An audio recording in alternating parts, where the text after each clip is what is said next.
but he'll never gain the hearts and souls of the Iranian people. He'll never extinguish their love of freedom. By the end of this year, the deficit will be down to less than half of what it was before I took office. The only president ever to cut the deficit by more than $1 trillion in a single year. If we're to advance liberty and justice, we need to secure our border and fix the immigration system.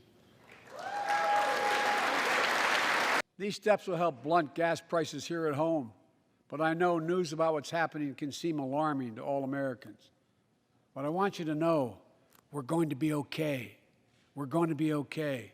Tonight was the 10th State of the Union that I've been on the floor of the House of Representatives to hear from the third different president. This was the most out-of-the-touch State of the Union speech that I have ever heard. Biden went through a litany of acknowledging some of the problems we face in this country, but utterly denying any responsibility, any culpability for it. So he acknowledged galloping inflation, but didn't say a word about the trillions in spending and trillions of debt he rammed through that caused that inflation. He acknowledged gas prices are skyrocketing, but didn't say a word about the war on domestic energy production that his administration led. He acknowledged the need to secure our southern border, but didn't say a word about the failure of his administration to enforce the laws leading to the highest rate of illegal immigration in 61 years. So look, a speech like the State of the Union, it's hugely important. It doesn't have the time to touch on everything that is a priority.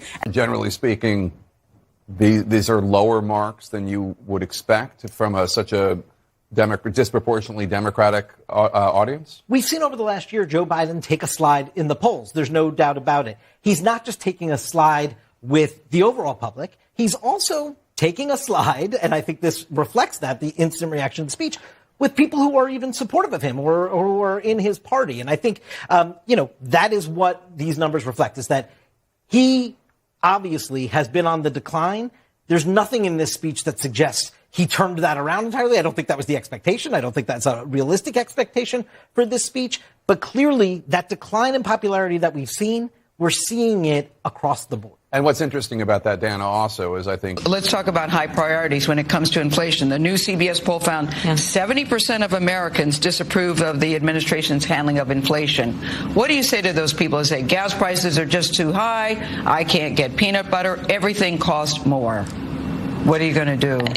Listen, people are struggling, especially working people, in terms of the price of gas and food, and the need to deal with one of the biggest issues, which is the cost of living. It's too expensive for working families. Richard Haas, let's say something that may be unpopular with some people that watch Morning Joe every morning. But it seems to me our dependence on Russian oil continues, despite the fact we're the largest producer in the world, despite the fact that we actually are not getting all the energy out of the ground that we can get temporarily.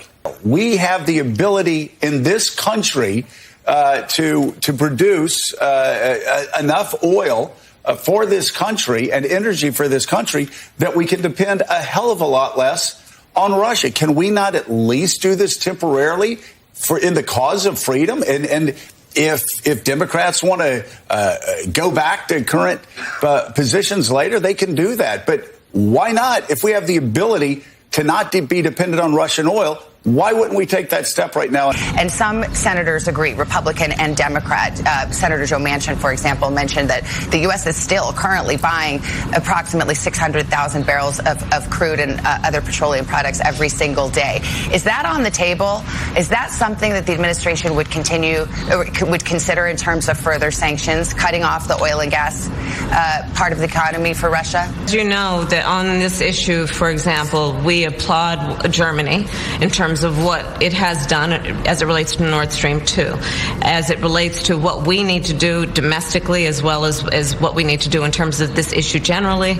We have, as the president said, reevaluated what we're doing in terms of the strategic oil reserve here in the United States to make sure that it will not have an impact, or we can mitigate the impact on the American consumer.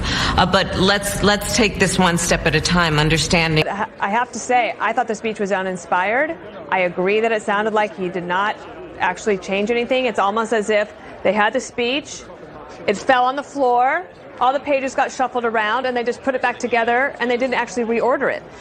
And yes, the president has agreed to release another 30 million barrels from the Strategic Petroleum Reserve.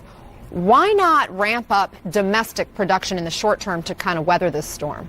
I'll tell you this. I think that many people may say that that is a solution, but we've put a solution on the table, and that is to pass legislation that will lower Americans' everyday costs. This would have been a really normal run-of-the-mill State of the Union speech for a president who's at 52% approval, 60% approval, where the American people, a majority of them at least, feel like the country's on the right track. But it was totally out of step with reality for where most Americans are. The president is at a 37% approval rating, according to the latest ABC poll. 3/4 of Americans feel like the country's on the wrong track. And yet President Biden ticking through a laundry list, largely either accomplishments or kind of small ball, frankly.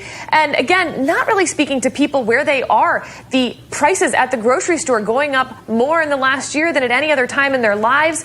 Gas prices going up and expected to go up more because of what's going on in Ukraine. So I thought it was odd, a missed opportunity for a White House looking for a reset after a tough 6 months. You guys are talking about the biggest disconnect tonight economically was President Biden insisting that whatever he has done has worked.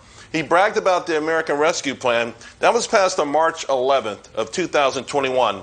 That was the last month that Americans saw real wage gains. Every single month since then have been negative numbers. Negative, negative, negative, negative, negative.